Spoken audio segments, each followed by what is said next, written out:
Have you ever just stopped and wondered how your body works? I mean, how it keeps everything running so smoothly 24/7 without you ever having to think about it?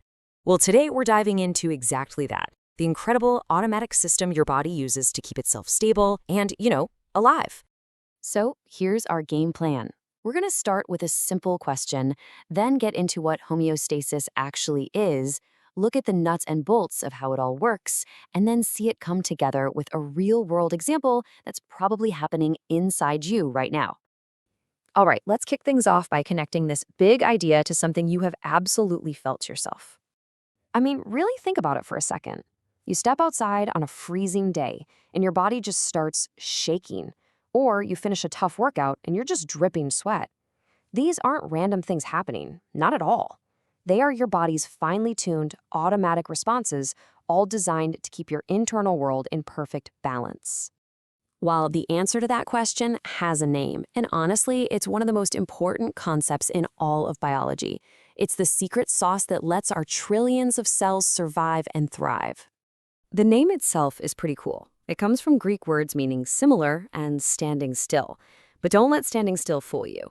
Homeostasis is anything but static.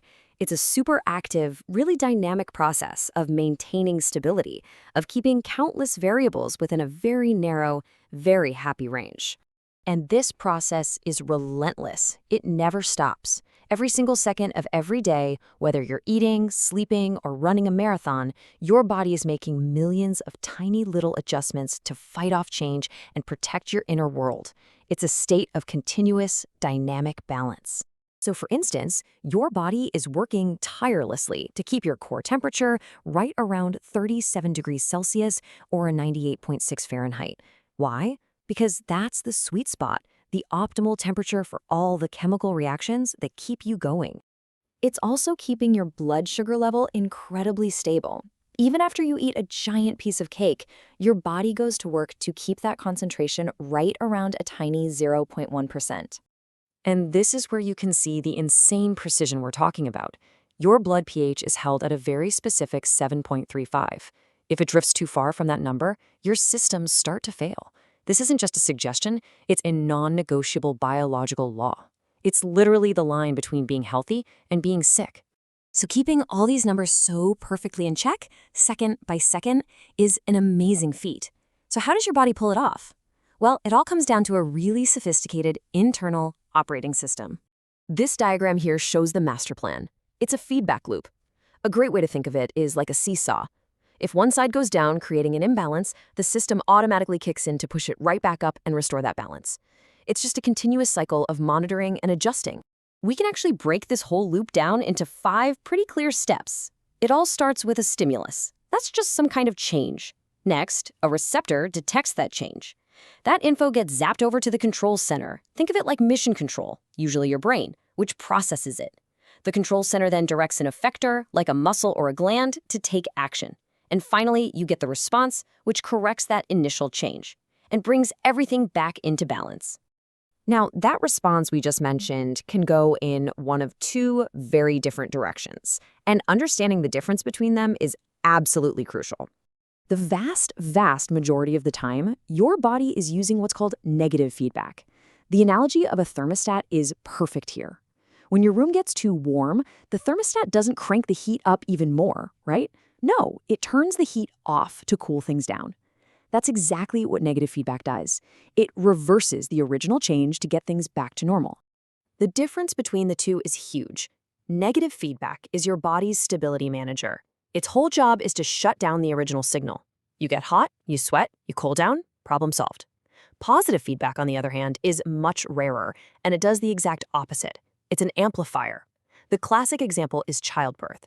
A contraction causes a hormone release that triggers an even stronger contraction, pushing the process forward until it's complete. And I mean it when I say negative feedback is your body's workhorse. It's happening constantly in the background. It manages your temperature, keeps your blood sugar stable after you eat, and even regulates your blood pressure every time you stand up from a chair. This mechanism is at work everywhere, all the time. So to really appreciate how elegant this all is, let's walk through a perfect real-world example of this whole system working together inside your body every single day. Let's trace the whole loop. So, you eat some pasta, that's the stimulus, your blood glucose level rises. Special receptors in your pancreas detect this change. The pancreas then acts as both the control center and the effector, releasing the hormone insulin into your bloodstream. Now, insulin is basically a key. It unlocks your body's cells so they can take in that glucose for energy.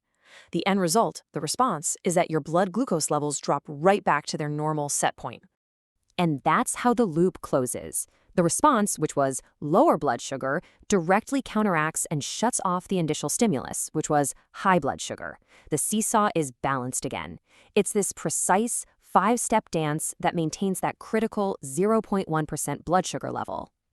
So that brings us to a final, really crucial thought. If this constant, invisible balancing act is what keeps us healthy, what happens when it's disrupted?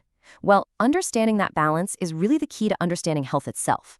When homeostasis is maintained, we're healthy. But when it's thrown off, whether by our genes, our lifestyle, or an illness, the entire system can start to fail. In fact, you could say that the study of most diseases is really just the study of failed homeostasis. Kind of makes you think, doesn't it?